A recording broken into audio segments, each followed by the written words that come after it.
Coming up on DTNS, what nation-state attackers do with the info they access, what Apple Fitness users, or at least Allison, do with their fitness app, and whether you want your phones back to turn colors. We'll explain. This is the Daily Tech News for Monday, December 21st, 2020 in Los Angeles. I'm Tom Merritt. And from Studio Redwood, I'm Sarah Lane.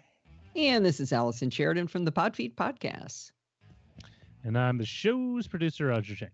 We were just talking about everything from hypnagogia to old-fashioned webcams. If you want that wider conversation, get Good Day Internet. Become a member at patreon.com/DTNS. Let's start with a few tech things you should know. TikTok users are getting a year in review feature with the launch of Year on TikTok, a video highlight reel that showcases individual users' own TikTok moments. It also IDs your vibes, that's what it's calling the videos that you liked the best in 2020, in categories such as crafts, cooking, animals, travel, or cottagecore. If you haven't been on TikTok long enough to get your own vibe, TikTok will include other top videos from its Year in TikTok Top 100 list instead. The tip-top TikToks. An update to Samsung's Galaxy wearable app lists some of the new features on the company's upcoming Galaxy Buds Pro.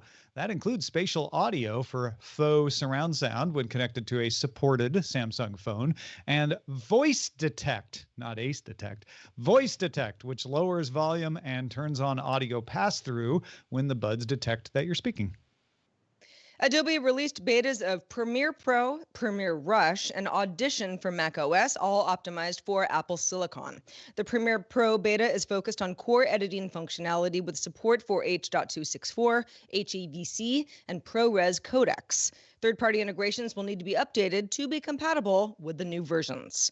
Zoom also announced the release of its universal app for macOS for its video conferencing client.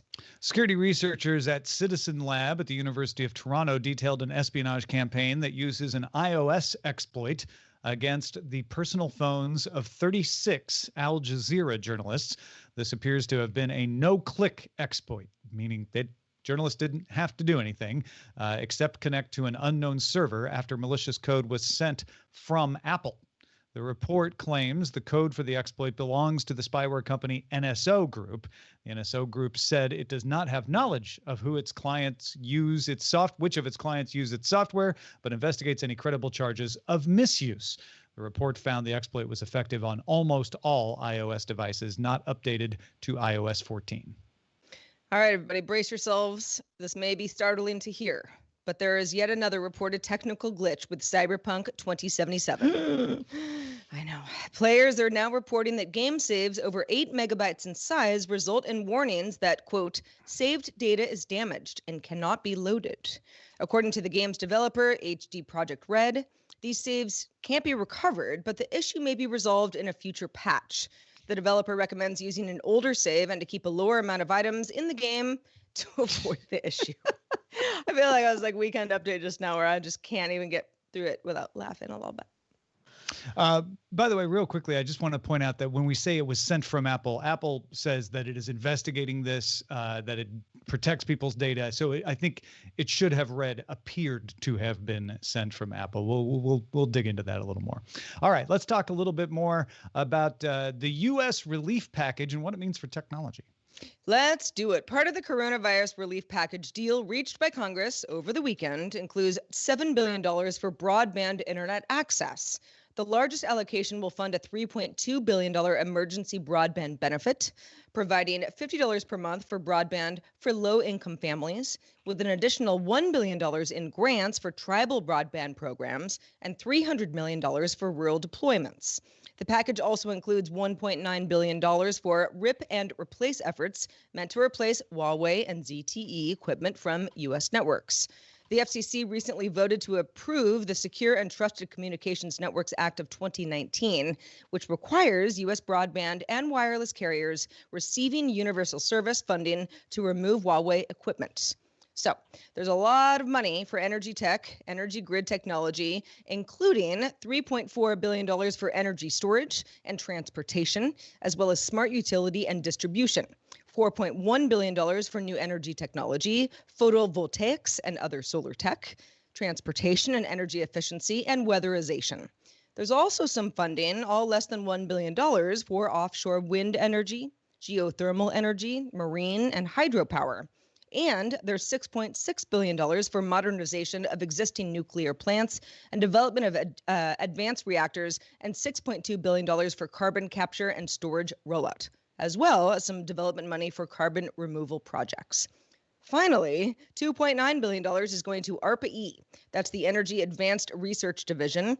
And there's a directive to the Department of the Interior to generate 25 gigawatts of solar, wind, and geothermal production on public lands by 2056. The package also provides funds for the Federal Communications Commission's telehealth program and for a pilot program to improve broadband access for communities around historically Black colleges, or HSBCs. By the way, that geothermal production on public lands would be 2025, not 2056. That would suck.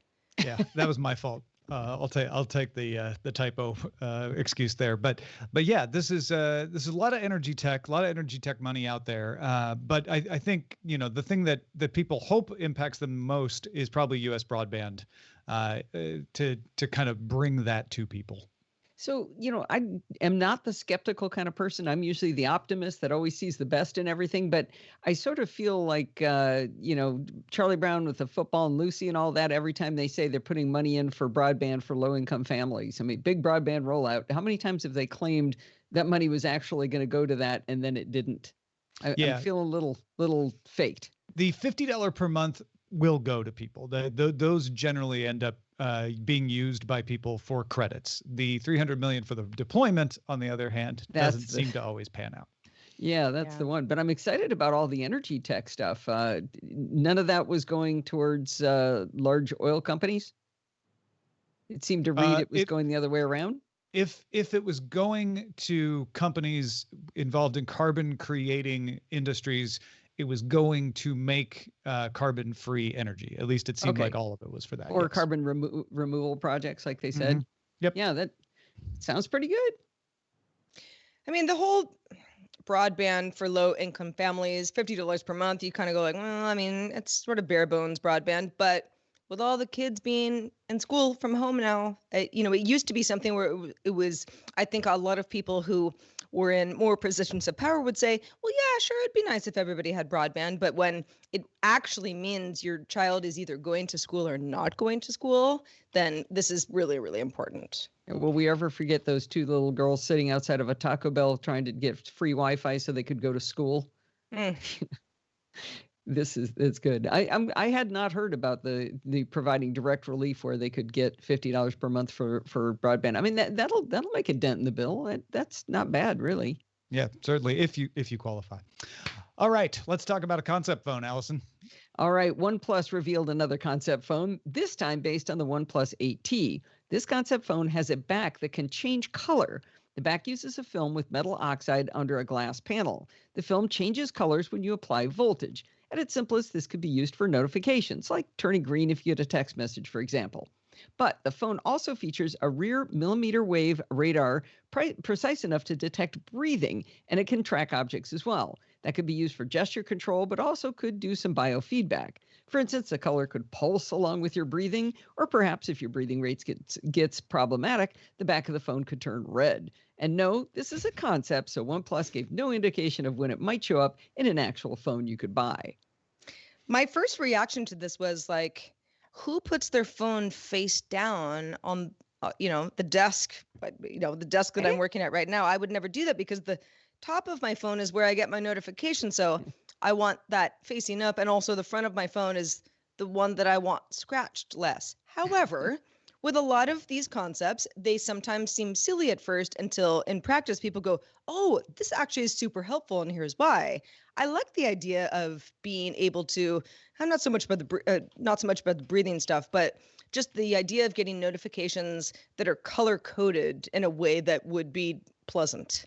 See, I put my phone face down a lot, Sarah. When I'm in a conversation with someone, I'm sitting at the dinner table. Maybe I want my That's phone polite of nearby in you. case, Yeah. an argument comes up or something and you need to look up a fact to prove somebody wrong. But if you can you put it face down, you're making a statement that says, I'm paying attention to you. Now, if it can glow green, I can stop paying attention to you and have my phone Right, down. So right. You're polite and yet not missing a beat. Exactly.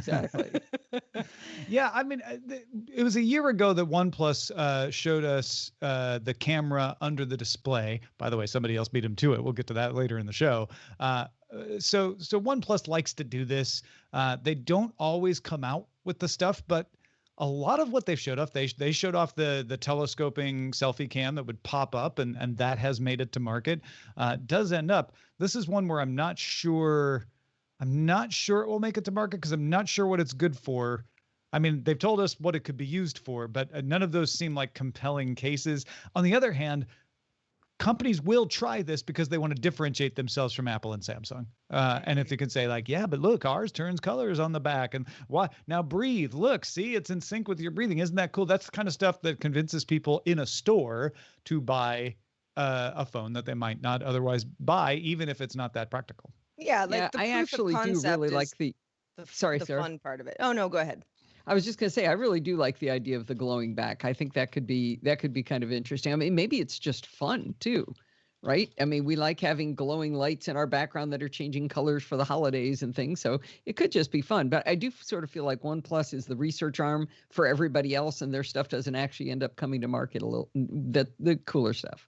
I think, just thinking about this a little bit more, my original thing was, well, when am I ever putting my phone face down on a desk? And Allison, to your point, it would be a polite thing to do at Thanksgiving dinner, for example. But maybe it's in my purse, or it's in a bag of some kind. I'm always carting around things. We got masks on these days, and I'm constantly like, where's my phone? Where's my phone?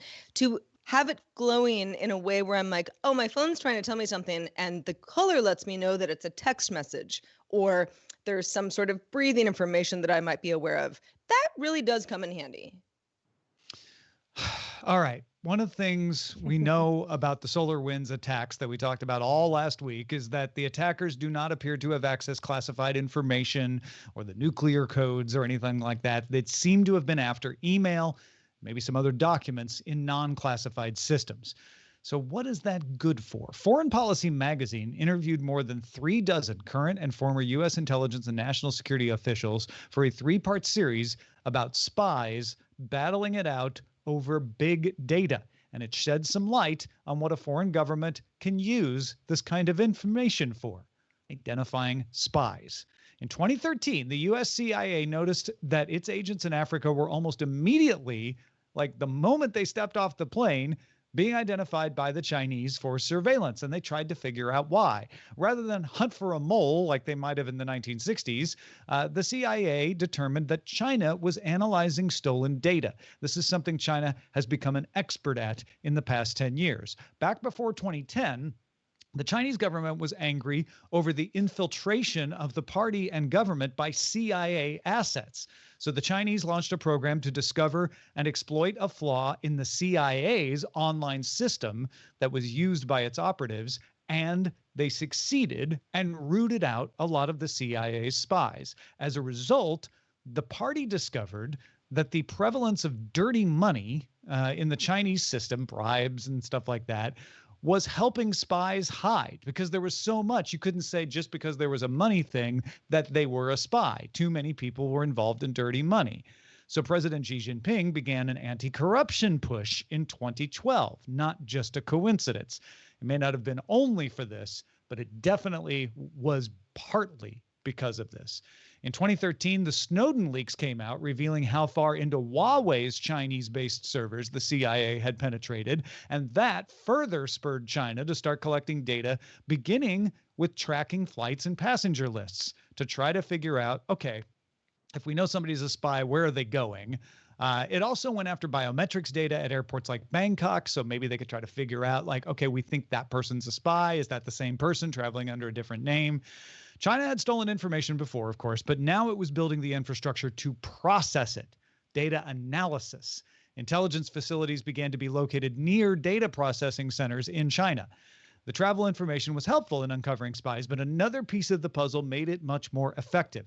An attack on the U.S. Office of Personnel Management in 2012 leaked personnel data from 21.5 million people, including myself, that had health, residency, employment, fingerprint, and financial data. Background checks that included mental health, sexual histories, drug use were also in the data that was accessed by the attackers. That data could be analyzed to figure out who was a U.S. agent, just based on what you could find in there, as well as pair that information with the travel data, and then you could figure out who from China those agents met with.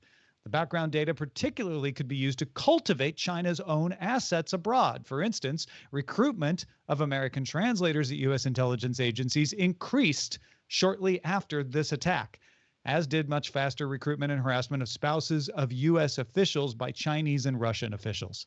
And Russia, coincidentally, or maybe not, used information in payroll payments that it had to identify the real State Department employees from the more highly paid CIA operatives at the U.S. Embassy in Moscow.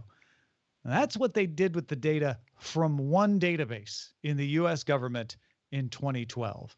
So you can imagine, with email communications and more from multiple government agencies, multiple corporate clients around the world, what they might be able to tell about who's out there.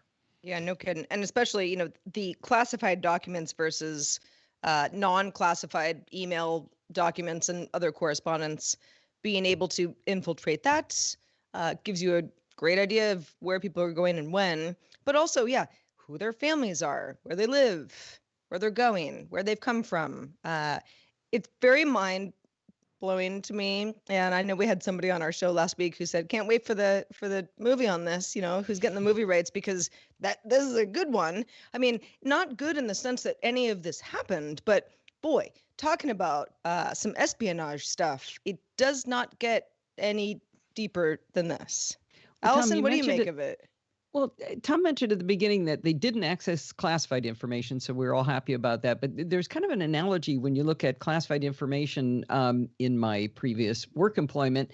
We would have seemingly innocuous information about something that was going on in a classified program, like, let's say, how many licenses of X type of piece of software. And it was, and we were told we weren't allowed to document that in any way. We weren't allowed to report on it. We weren't allowed to track it. And I would say, well, but how could this piece of software tell you anything? And they explained, if you take this piece of data plus this other piece of data plus this other piece of data, you start putting it together. Now you know what kind of engineers we have in this program that are doing this kind of work. And by that, you can start putting together what kind of work are we doing. And so it's this aggregation of data together that each individual piece, not that interesting, not that useful, but when you aggregate it all together, that's when you can build this bigger picture. Also, Tom bringing up the Office of Personnel Management loss, I'm still angry about that. Additional information was in that database, in addition to what Tom said, was it's not just the information about us, it's information about everybody we know. Because one of the things that we had to fill out in our security clearance paperwork was things like birthdays and addresses of all of our relatives, of any of our foreign contacts. I mean, if there is a single thing you could have stolen that was the most valuable to me, that was the single thing. Obviously aggregating all this stuff together is even more powerful, but that one thing by itself, yeah, that's the whole kit and caboodle. I mean, that was the money steal right there. And imagine, with machine learning being what it is now, and how well Chinese companies are doing above board with machine learning, how you can train a system to look at a huge pile of data and tell certain things about it that you want to find out. You don't even have to do the correlation of it anymore. You just turn the algorithm on it and say, find me the spies. And it's likely with a high level of accuracy to be able to tell you, like, these people are likely spies. Yep. Yeah, maybe we're going to need a whole new batch of spies. If you want a positive take on this, in this foreign policy article, Dwayne Norman, a former senior CIA official, said, "You operate under the assumption that good tradecraft, not secrecy, will protect your assets and operations. So OPM wasn't some kind of eye-opener. It was confirmation of new threats we already knew existed." He's not saying that it's not bad. He's saying, like, but it's not new. We operate under the assumption that the enemy is going to figure out stuff all the time, and we should always be figuring out how to counter them before they do it. Hey, folks, if you want to join in the conversation in our Discord, link your Patreon account. Become a patron and then link that account to Discord, and you'll get the Daily Tech News Show server. You can become a patron at patreon.com/DTNS. Well, last week we talked about the launch of Apple Fitness Plus. We all kind of kicked around whether it seemed worth it, whether those of us who don't have Apple Watches should get them so we can get on board, whether it is a good service at all. And we're happy to have Allison with us today because you've actually done that. You have actually taken Apple Fitness Plus for a test drive. So let us know, how is it? Well, one of the first things I wanted to talk about was people are questioning the need for an Apple Watch. And it turns out with the phone app and the iPad app, you can do it without an Apple Watch. But with the Apple TV app, you do have to have an Apple Watch. But to me, there's actually no point to this if you don't have an Apple Watch, because otherwise, why aren't you just watching YouTube? You could be watching anything. The key feature that makes this unique is that on screen, the entire time you're working out, you get to see a whole bunch of data. You can see always on screen is your own heart rate, how many calories you've burned in that workout, and some other things that are also useful. Like if you're doing a high intensity interval training, you can see the total clock. So if you sign up for a 30-minute class, you can tell I'm only 10 minutes into the torture. I got a long way to go. But during the intervals, there's also a clock showing you how much time you have left. And to me, there's nothing more aggravating than when they tell you, okay, we're going to do this 40 seconds, and they don't give you any feedback during that 40 seconds. So that 40 seconds just stretches out to an hour when you're in agony. So this, you can always tell exactly how long that's going to go. So I think the Apple Watch is a really key feature. Otherwise, like, why are you bothering with this? Go watch some YouTube. You're fine. I mean, YouTube's great. I could see people saying like, yeah, but the Apple is probably better than what I would find on YouTube. But that's not the product Apple is making. Apple's making a product that relies on the tracking to be at its best advantage. They're not making YouTube videos. Yeah, and I mean, it's hard to say it's better than YouTube because YouTube has a lot of content, right? I'm not saying it's better than I am not saying it's are. better than YouTube. I'm saying a lot of people may say, I believe it will be better from Apple, so I would like to sign up even though I don't have my Apple Watch. Yeah, maybe. I mean, they got real nice wood backgrounds and stuff. Maybe their trainers are even more fit. I don't know. Yeah, Leo Laporte did say that one of the things he doesn't like is the trainers are all fit and thin. I hate that. But it felt very much, the ones that I did felt very much like the kinds of things that I've seen on YouTube. So it didn't seem that extraordinarily different. But to be able to see these metrics real time was really cool. They also have an environment for people who are new to certain exercises. So you can say, I would like the absolute beginners yoga or the absolute beginners cycling, and you get kind of a basic course. And for somebody like me, I've never done yoga before, so I did it. And I figured out that yoga is not for me. I didn't like it. It wasn't really what I liked, because in 20 minutes, I burned a grand total of 46 calories. I'm looking for highest calorie burn per minute. That is my main goal, to make up for how much I want to eat and drink. So that was not the metric I needed. They do have an interesting thing in here called Burn Bar. And, Apple's not really good at doing any kind of the social stuff. And I think this is as close as they're getting right now. The Burn Bar shows you how many calories you're burning versus everybody else who's taken this course. And so it was kind of funny. When I finished, I was middle of the pack at 212 calories in 20 minutes or 30 minutes. And the top end was 178 calories burned. And my first thought was, wow, I want to get to the front of the pack. And then I realized that's a very odd metric, because if I was super out of shape, I had no muscle tone or anything, and I was real flabby and I went in there, I would probably burn more calories during the same exercise as somebody who was super fit. So, somebody who, has hyperthyroidism or something, where it's like, it's going to just throw off numbers. Yeah, I'm just not sure that's the right metric to go to the top.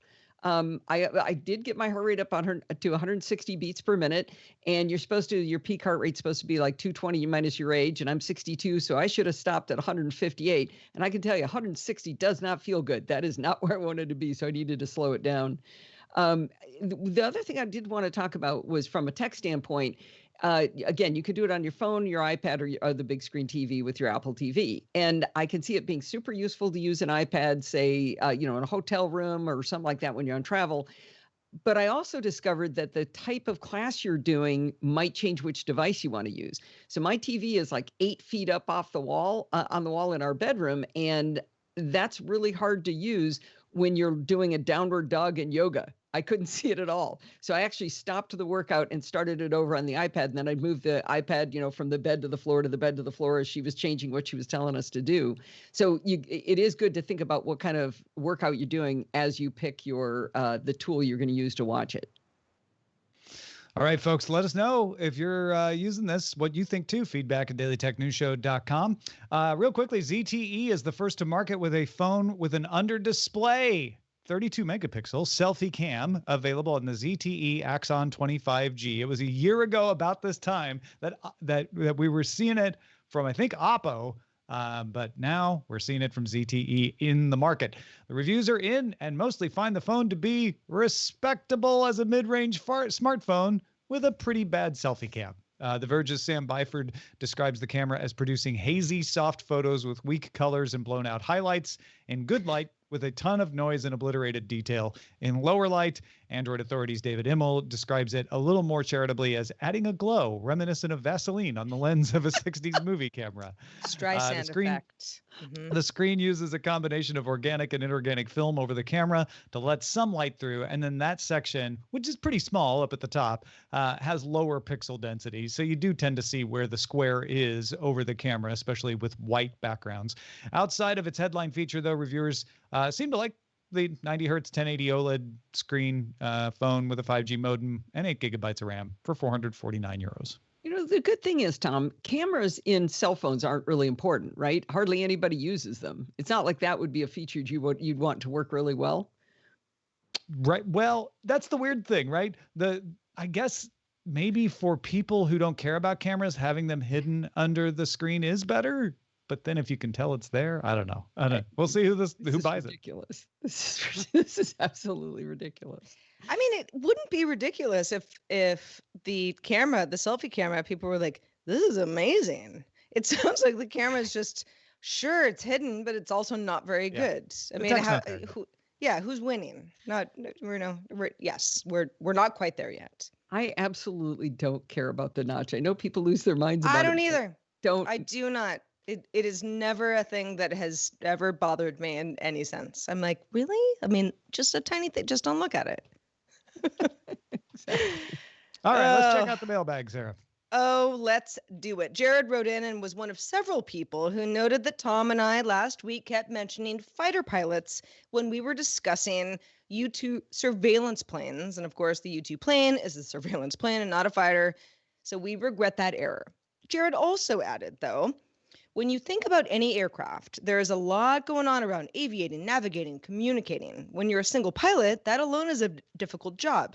Add in the jobs of observing radars and cameras and reporting any contact seen so they can then be investigated. It can become a very overwhelming job. This is where AI helping the pilot would be an incredible advantage. Makes me think back to the old Firefox movie from the 1980s, where the pilot could just think or talk to the aircraft for system control. That's great insight, Jared. Kind of really fleshing out why having that AI assistant is helpful. Also, some folks took exception with my answer to Doctor's question of what else could be broken out from big companies if they were broken up. I said ad tech and ad platforms from Facebook and Google. I want to clarify. I wasn't advocating that that's the right solution. I was answering Doctor's question about if they were to break it up, what could they break it up into? So that wasn't me saying, and they should. That was me saying, here are some possible targets they could go after. As far as what effects it might have, Derek, who works in advertising, noted if Instagram and WhatsApp were broken up into separate companies, it would help make the marketplace more competitive, giving advertisers more options, better pricing, etc., because more competition. We deal with Facebook ad sales the same way we do with NBC. The final transaction does have to occur within Facebook's platform interface, but we see the same for other social networks. So he was saying Facebook owning that doesn't really bother him that much. Google, on the other hand, he says, is far more problematic in that they own so much more, including ad-serving platforms like GCM and DoubleClick, analytics, programmatic DSPs like DV360, ad networks like GDN and AdMob on top of their monopoly in search and video. He called it a monopoly, including YouTube. If you work across their suite, it just works, but it can be a challenge if you don't want to go all in on Google. Thank you, Derek, for the advertising side perspective on that. Absolutely. And thanks to everybody who sends us feedback. Sometimes there are questions about stories that we've covered. Hey, why'd you cover it this way? Why didn't you cover it another way? Here's something I have to add to a story that you've covered. Here's something I'd like to hear about in the future. All of those should go to feedback@dailytechnewsshow.com. We love getting your feedback. Keep them coming. Also, shout out to patrons at our master and grandmaster levels. Today they include Paul Boyer, Philip Shane, and Erwin Sturr. Also, thanks to Allison Sheridan for being with us today. Allison, what's been going on in your world? Well, I'm actually going to cheat and have two quick plugs here on my Chit Chat Across the Pond podcast. 2 weeks ago, I had a gentleman named Tom Merritt come on the show to talk about how he manages all the amazing numbers of things that he does. And also this week on the NosillaCast, my flagship show, I have Bart Bouchatz on every other week where he does a segment called Security Bits. And this week he did a deep dive into the SolarWinds attack where he explains everything about it from the beginning to what we know right now. Yeah, your guest on the Chit Chat about time management made a lot of suggestions that I found obvious to myself, but maybe some other people will find it useful. The breakdown of SolarWinds from you guys was fantastic. It's the best overview I've heard of just like, if you want to know everything that happened, because we were covering it day by day. If you just want that 30,000 foot view, go check that out, podfeet.com. And folks, don't forget, patrons that stick with us get merchandise rewards at certain levels. You have to be at the right level for it, but you can get things like stickers, t-shirts, hoodies every 3 months as long as you stay a patron. Go find the details at patreon.com/DTNS. Folks, we are live Monday through Friday, 4:30 p.m. Eastern. That's 21:30 UTC. Find out more at dailytechnewsshow.com/live. And we are back tomorrow with Blair Bazdarich. Talk to you then.